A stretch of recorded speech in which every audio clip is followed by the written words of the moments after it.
வணக்கம். இந்திய நேரப்படி காலை 8:30 மணி செய்திகள். முதலில் ஜெம் தலைப்புச் செய்திகளை காணலாம். மனு பாக்கரால் இந்தியா பெருமை கொள்கிறது. ஜனாதிபதி திரௌபதி முர்மு எக்ஸ் தளத்தில் பதிவு. மேட்டூர் அணை நீர்மட்டம் 115.10 அடியாக அதிகரிப்பு. பாகிஸ்தானில் பயங்கரவாதிகள் 38 பேரை அதிரடியாக கைது செய்த போலீசார். பாரிஸ் ஒலிம்பிக் இந்திய வீரர்கள் பங்கேற்கும் பேட்மிண்டன் போட்டி நண்பகல் 12 மணிக்கு தொடக்கம். தமிழகத்தில் 6 மாவட்டங்களில் மழைக்கு வாய்ப்பு. சென்னை வானிலை ஆய்வு மையம் தகவல். இனி விரிவான செய்திகளை காணலாம். மேட்டூர் அணையின் நீர்மட்டம் 115.10 அடியாக உயர்ந்துள்ளது. தென்மேற்கு பருவமழை தீவிரம் அடைந்ததை தொடர்ந்து கர்நாடக மாநிலத்தில் உள்ள கிருஷ்ணராஜசாகர் மற்றும் கபினி அணைகள் தனது முழு கொள்ளளவை எட்டியுள்ளன.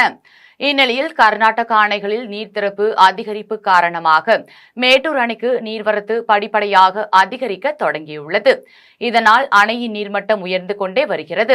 அதன்படி இன்று காலை நிலவரப்படி அணைக்கான நீர்வரத்து 1.52 லட்சம் கன அடியில் இருந்து 1.55 லட்சம் கன அடியாக அதிகரித்துள்ள நிலையில் அணையின் நீர்மட்டம் 115.10 அடியாக உயர்ந்துள்ளது. காவிரி டெல்டா பாசனத்திற்காக மேட்டூர் அணையிலிருந்து 12,000 கன அடி தண்ணீர் வெளியேற்றப்படுகிறது. பாகிஸ்தானில் பயங்கரவாதிகள் 38 பேர் அதிரடியாக கைது செய்யப்பட்டுள்ளனர்.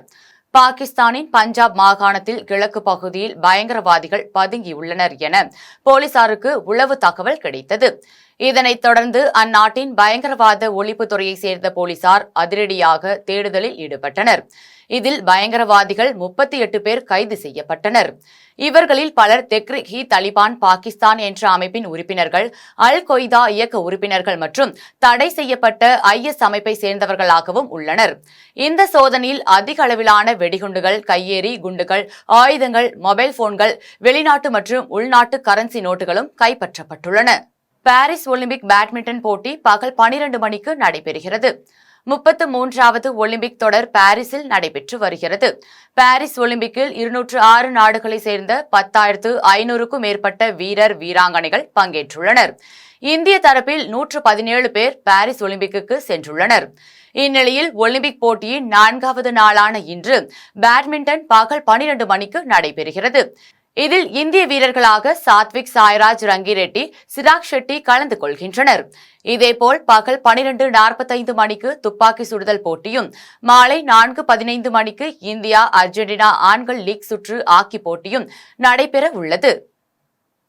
தமிழகத்தில் 6 மாவட்டங்களில் மழைக்கு வாய்ப்புள்ளதாக சென்னை வானிலை ஆய்வு மையம் தெரிவித்துள்ளது. இதுகுறித்து வானிலை ஆய்வு மையம் வெளியிட்டுள்ள செய்திக்குறிப்பில், மேற்கு திசை காற்றின் வேக மாறுபாடு காரணமாக தமிழகம், புதுச்சேரி மற்றும் காரைக்காலில் ஒரு சில இடங்களில் ஆகஸ்ட் 3ஆம் தேதி வரை மிதமான மழை பெய்ய வாய்ப்பு உள்ளதாக அறிவித்துள்ளது. அதன்படி தமிழகத்தில் நீலகிரி, தென்காசி, கோவை, தேனி, நெல்லை, கன்னியாகுமரி ஆகிய 6 மாவட்டங்களில் மழைக்கு வாய்ப்பு உள்ளதாக தெரிவித்துள்ளது. சென்னை மற்றும் புறநகர் பகுதிகளில் அடுத்த 2 நாட்களுக்கு வானம் மேகமூட்டத்துடன் காணப்படும் என்றும் ஒரு சில இடங்களில் லேசான மழைக்கு வாய்ப்பு உள்ளதாக வானிலை ஆய்வு மையம் தெரிவித்துள்ளது. புதுக்கோட்டை மாவட்டம் ஆலங்குடி அருகே உள்ள கொத்தமங்கலத்தில் 1,25 லட்சம் மதிப்பீட்டில் தரம் உயர்த்தப்பட்டுள்ள அரசு ஆரம்ப சுகாதார நிலையத்தை சிவகங்கை நாடாளுமன்ற உறுப்பினர் கார்த்தி சிதம்பரம் திறந்து வைத்தார். புதுக்கோட்டை மாவட்டம் ஆலங்குடி அருகே உள்ள கொத்தமங்கலத்தில் தொகுதி மேம்பாடு நிதியின் கீழ் ரூபாய் 1,25 லட்சம் மதிப்பீட்டில் தரம் உயர்த்தப்பட்டுள்ள அரசு ஆரம்ப சுகாதார நிலையம் கட்டப்பட்டுள்ளது. இதன் திறப்பு விழாவில் முன்னாள் மத்திய அமைச்சர் ப. சிதம்பரம், தமிழ்நாடு சுற்றுச்சூழல் துறை அமைச்சர் மெய்யநாதன், சிவகங்கை நாடாளுமன்ற உறுப்பினர் கார்த்தி சிதம்பரம் ஆகியோர் கலந்து கொண்டு பொதுமக்கள் பயன்பாட்டிற்காக அரசு ஆரம்ப சுகாதார நிலையத்தை திறந்து வைத்தனர். இதில் மாவட்ட ஆட்சியர் அருணா உள்ளிட்ட அரசு அதிகாரிகள் பலர் கலந்து கொண்டனர். நிகழ்ச்சியில் நாடாளுமன்ற உறுப்பினர் கார்த்தி சிதம்பரம் பேசினார். அப்போது இந்தியாவில் இருக்கக்கூடிய மக்கள் தொகையில் தமிழ்நாடு 5% தான், ஆனால் தமிழ்நாடு 11% மருத்துவர்களை உருவாக்குகிறது எனவும், இதுபோல வேறு எந்த மாநிலத்திலும் முறையாக இல்லை எனவும், இது தமிழ்நாடு அரசுக்கு கிடைத்த வெற்றி என்றும் தெரிவித்தார். இவரைத் தொடர்ந்து தமிழ்நாடு சுற்றுச்சூழல் துறை அமைச்சர் மெய்யநாதன் பேசினார். அப்போது தமிழ்நாடு முதலமைச்சராக மு.க.ஸ்டாலின் பொறுப்பேற்ற பிறகு ஆலங்குடி தொகுதியில் மட்டும் 700 கோடிக்கு மேலாக பணிகள் நடைபெற்று வருகிறது என்றும், தமிழ்நாடு முதலமைச்சர் பொறுப்பேற்ற நாள் முதல் அடித்தட்டு மக்களுக்கான திட்டங்களை நிறைவேற்றி அவர்களது வாழ்க்கை தரத்தை உயர்த்தி வருகிறார் என்றும் அமைச்சர் மெய்யநாதன் தெரிவித்தார். அவசர சிகிச்சை பிரிவு மருத்துவமனை மாற்றத்திற்கு மருத்துவத்துறைதான் காரணம் என்று சென்னை ஈஞ்சம்பாக்கத்தில் நடைபெற்ற நலத்திட்ட உதவிகள் வழங்கும் நிகழ்ச்சியில் அமைச்சர் மா. சுப்பிரமணியன் தெரிவித்தார். சென்னை ஈஞ்சம்பாக்கம் 194வது வட்ட திமுக சார்பில் முன்னாள் முதலமைச்சர் கலைஞர் கருணாநிதியின் பிறந்தநாள் நூற்றாண்டு நிறைவு நிகழ்வை முன்னிட்டு 3101 பேருக்கு நலத்திட்ட உதவிகள் வழங்கும் நிகழ்ச்சி 194வது வட்ட திமுக செயலாளர் மாஸ்டர் கருணா ஏற்பாட்டில் நடைபெற்றது. நிகழ்ச்சியில் மருத்துவம் மற்றும் மக்கள் நல்வாழ்வுத்துறை அமைச்சர் மா. சுப்பிரமணியன் கலந்து கொண்டு 10 மற்றும் 12ஆம் வகுப்பு பொதுத் தேர்வில் 3 இடங்களை பிடித்த 300 மாணவர்களுக்கு தலா ரூபாய் 3000 ஊக்கத்தொகையாக வழங்கினார். அதனைத் தொடர்ந்து மாற்றுத்திறனாளிகளுக்கு சக்கர நாற்காலியும், பெண்களுக்கு தையல் இயந்திரமும், சலவை தொழிலாளிகளுக்கு இஸ்திரி பெட்டியும், 3000 பெண்களுக்கு சேலைகளையும் மற்றும் மாணவ மாணவியர்களுக்கு புத்தகப்பை உள்ளிட்ட பல்வேறு நலத்திட்ட உதவிகளை வழங்கினார். நிகழ்ச்சியை தொடர்ந்து அமைச்சர் மா. சுப்பிரமணியன் பேசினார்.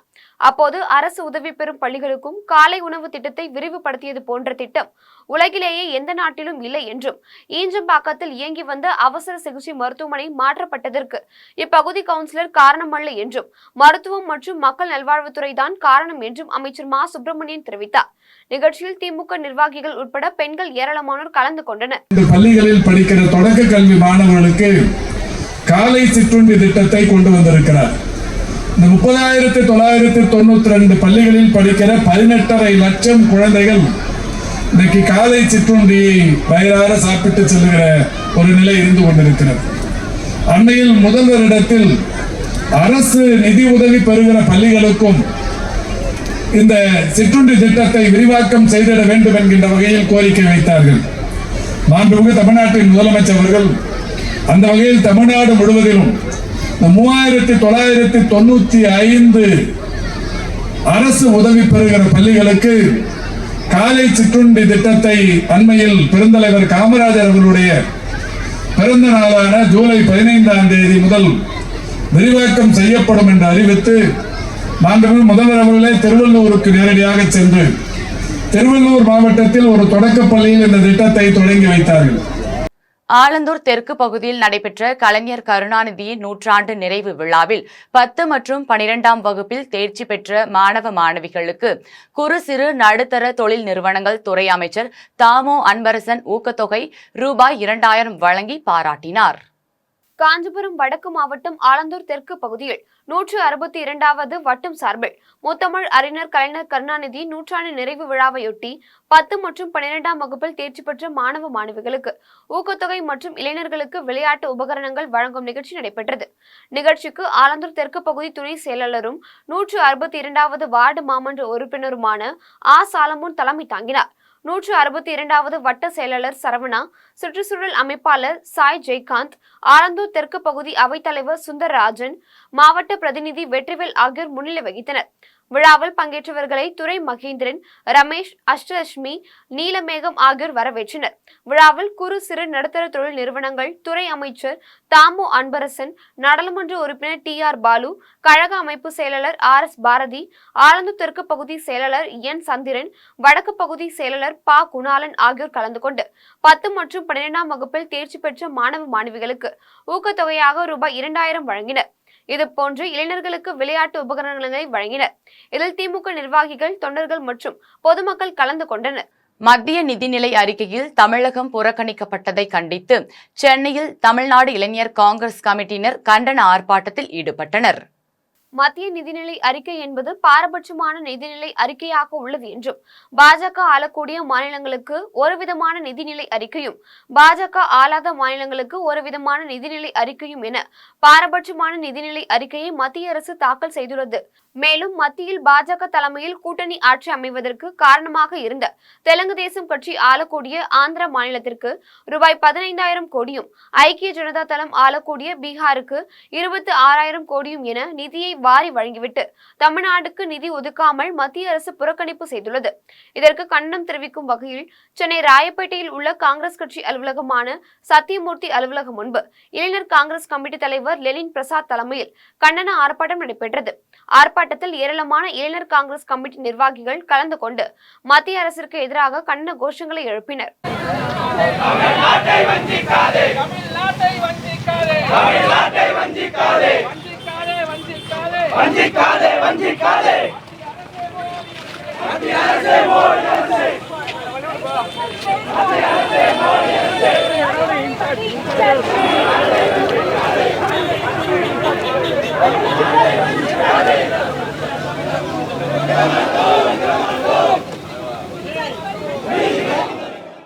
ஜோலார்பேட்டை அருகே மீன்வலை அறுக்கப்பட்ட விவகாரத்தில் தாக்கப்பட்டவர் சிகிச்சை பலனின்றி உயிரிழந்த சம்பவத்தில் தாக்குதலில் ஈடுபட்ட 4 பேரை காவல்துறையினர் கைது செய்து சிறையில் அடைத்தனர்.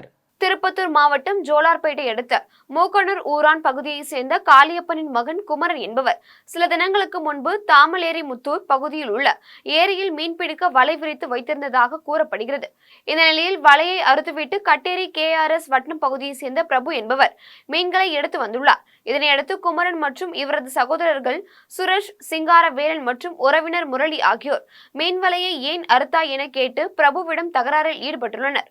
இந்த நிலையில் இது தொடர்பாக நடைபெற்ற ஊர் பஞ்சாயத்திற்கு பிரபு வராததால் ஆத்திரமடைந்த குமரன் உள்ளிட்ட அவருடைய சகோதரர்கள் மற்றும் உறவினர் பிரபுவின் அண்ணன் சத்தியமூர்த்தி தலை மீது பலமாக தாக்கியதில் படுகாயமடைந்த சத்தியமூர்த்தி மயங்கி விழுந்தார்.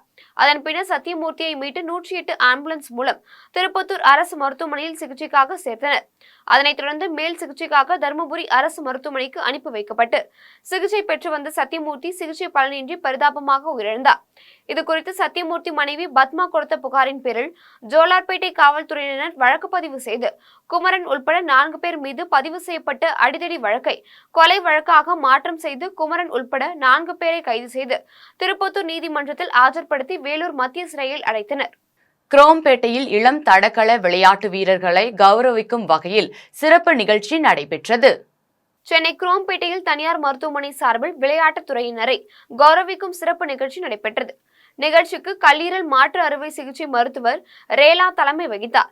நிகழ்ச்சியில் 1980ஆம் ஆண்டில் ஒலிம்பிக்ஸ் ஹாக்கி அணியில் தங்கம் வென்ற தமிழ்நாட்டை சேர்ந்த வாசுதேவன் பாஸ்கரன், ஓட்டப்பந்தய வீராங்கனை சைனி வில்சன், ஸ்கேட்டிங் தடகள வீராங்கனை ஆர்த்தி கஸ்தூரி உட்பட மாநிலம் முழுவதிலும் இருந்து இளம் தடகள விளையாட்டு வீரர் வீராங்கனைகள் பங்கேற்று பரிசுகளை பெற்றனர். இல்லை என்ன ரொம்ப இம்பார்ட்டன்ட் வந்து நான் இந்த ஃபங்க்ஷனுக்கு வரக்கு முன்னாடி இதை நான் எதிர்பார்க்கல. இந்த மாதிரி ட்ரீட்மெண்ட்லாம் ஃப்ரீயாக பண்ண போகிறோன்னு தெரியும். But only for elite athletes சொன்னாங்க. பட் இங்கே வந்து பார்த்தோன்னா நம்ம பிரகாஷ் டாக்டர் வந்து ஆரம்பித்தது வேறு, முடித்தது வந்து அவங்க சேர்மன் வேறு மாதிரி முடிச்சிருக்காரு. என்னென்னா எல்லாருக்குமே நம்ம ஃப்ரீயாக பண்ணுவோம் வித்தவுட் 1 பைசா பில்.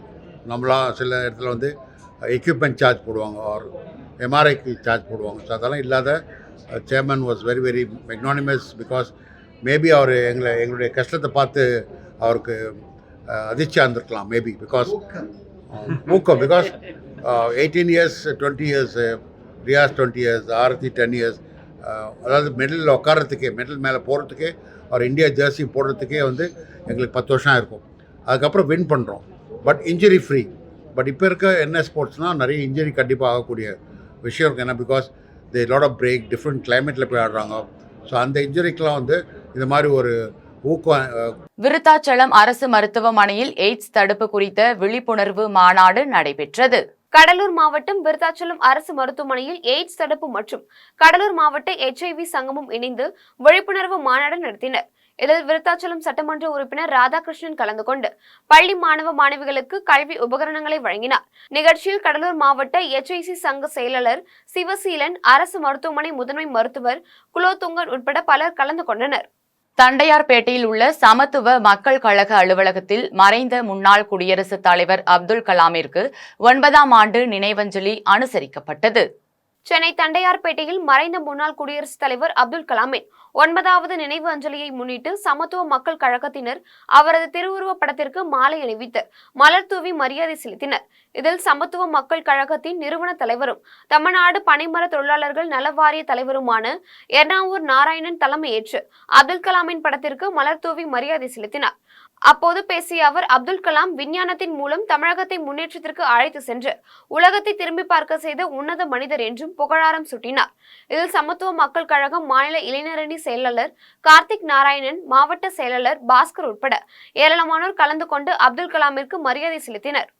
கன்னியாகுமரி மாவட்டத்தில் முன்விரோதம் காரணமாக காங்கிரஸ் கவுன்சிலரின் கணவரை வெட்டி கொலை செய்த மர்ம கும்பலை காவல்துறையினர் தேடி வருகின்றனர்.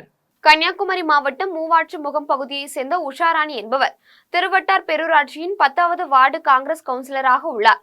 இவரது கணவர் ஜாக்சன் என்பவர் டெம்போ ஓட்டி வந்தார். இந்நிலையில் கடந்த ஆண்டு ஜான்சனுக்கு அதே பகுதியை சேர்ந்த ராஜகுமார் என்பவருக்கும் தகராறு ஏற்பட்டது.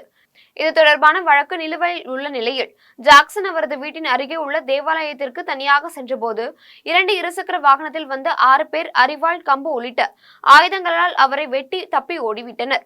உடனடியாக அப்பகுதி மக்கள் ஜாக்சனை மீட்டு திருவனந்தபுரத்தில் உள்ள மருத்துவமனையில் அனுமதித்தனர். அங்கு அவர் சிகிச்சை பலனின்றி உயிரிழந்தார். இது குறித்து தகவல் அறிந்து வந்த திருவட்டார் காவல்துறையினர் சிசிடிவி காட்சிகள் மூலம் நடத்திய விசாரணையில் முன்பகை காரணமாக ராஜகுமார் இந்த கொலையை செய்தது தெரிய வந்தது. இதனையடுத்து கொலை சம்பவத்தில் ஈடுபட்டு 6 பேர் கொண்ட கும்பலை காவல்துறையினர் தேடி வருகின்றனர். கவுன்சிலர் ஒருவரின் கணவர் வெட்டி கொலை செய்யப்பட்ட சம்பவம் அப்பகுதியில் பரபரப்பை ஏற்படுத்தியுள்ளது. உத்தரமேரூர் பகுதியில் கெமிக்கல் கலந்த மதுபானத்தில் அரசு லேபிள் ஒட்டி கள்ளச்சந்தையில் விற்பனை செய்து வந்த நபரை காவல்துறையினர் கைது செய்தனர். காஞ்சிபுரம் மாவட்டம் உத்தரமேரூர் அருகே கள்ளச்சந்தையில் மது விற்பனை நடைபெறுவதாக மாவட்ட மதுவிலக்கு காவல்துறையினருக்கு தகவல் கிடைத்தது. இதைத் தொடர்ந்து மதுவிலக்கு அமல் பிரிவு ஆய்வாளர் சண்முக வடிவு தலைமையிலான தனிப்படை காவல்துறையினர் ஆய்வு மேற்கொண்டனர். அப்போது கருவேப்பம் பூண்டி பால்வாடி தெருவை சேர்ந்த கோபிநாத் என்பவர் அரசு மதுபானங்களை பதுக்கி வைத்திருப்பது தெரிய வந்தது. இதனையடுத்து அவரிடமிருந்த 200க்கும் மேற்பட்ட போலி மது பாட்டில்களை காவல்துறையினர் பறிமுதல் செய்தனர். மேலும் அவரிடம் மேற்கொண்ட விசாரணையில் தாம்பரம், சென்னை உள்ளிட்ட பகுதிகளில் மலிவு விலையில் கெமிக்கல் கலந்த சாராயத்தை வாங்கி வந்து அதிக விலைக்கு விற்பனை செய்து வந்துள்ளார் என்பது தெரிய வந்தது. அதன் பின்னர் கோபிநாத்தை கைது செய்து தனிப்படை காவல்துறையினர் நீதிமன்றத்தில் ஆஜர்படுத்தி சிறையில் அடைத்தனர். பன்ருட்டியில் பள்ளி மாணவர்கள் தொடர்ந்து 33 நிமிடங்கள் சிலம்பம் சுற்றி கின்னஸ் சாதனை படைத்தனர். கடலூர் மாவட்டம் பன்ருட்டியில் உள்ள அரசு மேல்நிலைப் பள்ளியில் கின்னஸ் உலக சாதனை நிகழ்ச்சி நடைபெற்றது.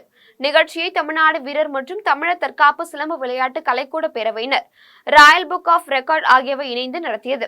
இதில் 4 வயது முதல் 20 வயது வரை உள்ள 1000க்கும் மேற்பட்ட மாணவ மாணவிகள் கலந்து கொண்டு 33 நிமிடங்கள் தொடர்ந்து சிலம்பம் சுற்றி உலக சாதனை படைத்தனர். நிகழ்ச்சியில் பங்கேற்று பன்ருட்டி நகர்மன்ற தலைவர் ராஜேந்திரன் சிலம்பம் சுற்றிய மாணவர்களை உற்சாகப்படுத்தினார். இதில் தற்காப்பு சிலம்பம் விளையாட்டு நிறுவன தலைவர் சிகாமணி கலந்து கொண்டு அனைத்து மாணவ மாணவிகளுக்கும் நினைவு பரிசுகளை வழங்கினார். இதில் திரளான பொதுமக்கள் கலந்து கொண்டு சிலம்பம் நிகழ்ச்சியை கண்டு களித்தனர். தென்காசி மாவட்டத்தில் மத்திய அரசு அறிவித்த பட்ஜெட்டை கண்டித்து காங்கிரஸ் கட்சியினர் கண்டன ஆர்ப்பாட்டத்தில் ஈடுபட்டனர். தென்காசி மாவட்டம் சுரண்டையில் காங்கிரஸ் கட்சியினர் மத்திய அரசை கண்டித்து ஆர்ப்பாட்டத்தில் ஈடுபட்டனர். இதில் மத்திய அரசு அறிவித்த புதிய பட்ஜெட்டில் தமிழகத்திற்கு நிதி ஒதுக்காததை கண்டித்து தமிழகம் முழுவதும் கண்டன ஆர்ப்பாட்டம் நடைபெறும் என தமிழக காங்கிரஸ் கட்சி தலைவர் செல்வ பெருந்தகை அறிவித்தார். அதன்படி தென்காசி மாவட்டம் சுரண்டையில் காங்கிரஸ் கட்சியின் மாவட்ட தலைவர் பழனி நாடார் முன்னிலையில் கண்டன ஆர்ப்பாட்டம் நடைபெற்றது. இதில் மத்திய அரசை கண்டித்தும் மத்திய நிதியமைச்சர் நிர்மலா சீதாராமனை கண்டித்தும் கண்டன கோஷங்களை எழுப்பப்பட்டது. இந்த ஆர்ப்பாட்டத்தில் 100க்கும் மேற்பட்ட காங்கிரஸ் தொண்டர்கள் ஈடுபட்டனர். சென்னை பட்டாபிராமில் செயல்படும் மெட்ரிக் மேல்நிலைப் பள்ளியில் விஞ்ஞாசனம் சார்ந்த மாணவர்கள் கண்டுபிடிப்புகளின் கண்காட்சி நடைபெற்றது. சென்னை பட்டாபிராமில் செயல்படும் மெட்ரிக் மேல்நிலைப் பள்ளியில் 1 முதல் 12ஆம் வகுப்பு பயிலும் மாணவ மாணவிகளின் அறிவியல் கண்காட்சி நடைபெற்றது. கண்காட்சியில் கொரோனா விழிப்புணர்வு, இயற்கை பாதுகாப்பு, மருத்துவம், விலங்கின் பாதுகாப்பு உட்பட 100கணக்கான விஞ்ஞானம் சார்ந்தவை இடம்பெற்றிருந்தன. விஞ்ஞானத்தின் மூலம் வித்தியாசமான பல படைப்புகளை செய்திருந்த மாணவ மாணவிகளை ஊக்குவிக்கும் வகையில் பள்ளியின் சார்பில் சான்றிதழ்கள் வழங்கப்பட்டன. கண்காட்சியில் மாணவர்களின் பெற்றோர் மற்றும் பொதுமக்கள் திரளாக கலந்து கொண்டு விஞ்ஞான கண்காட்சியை கண்டு களித்தனர்.